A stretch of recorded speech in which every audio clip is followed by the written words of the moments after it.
আপনি ভাই কর্মক্ষেত্রে যেখানে যান না কেন, সবসময় ওস্তাদ ভালো হওয়া লাগবে।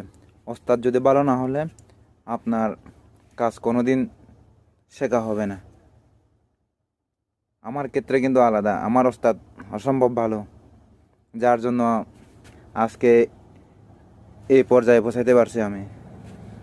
একটা ইঞ্জিন বাঁধা থেকে খোলা ফিটিং সব কাজগুলো, মানে যেগুলো বুঝি না এগুলো ওস্তাদের থেকে শিখে নিতাম। তাই আজকে আমি যতটুকু শিখছি সবগুলো মানে ওস্তাদের দেখে দেখে দেওয়া ওই রকম। আর তার পাশাপাশি চার চাকা গাড়ির কাজও শিখতেছি। এগুলো কিন্তু ওস্তাদ ভালো না হলে কখনো সুযোগ দেবে না। আবার আমি যেখানে যাই না কেন, আমার ওস্তাদকে কিন্তু আমি ভুলতে পারবো না, মানে যেটা সত্যি কথা।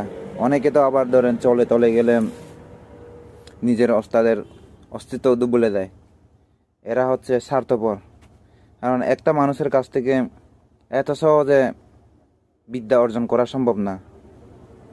বিদ্যা অর্জন করতে গেলে অনেক কষ্ট, যার কষ্টের মাধ্যমে এই সফলতা অর্জন করা লাগে। আজকে এই ধৈর্যের মাধ্যমে আমি এই কাজটা শিখছি।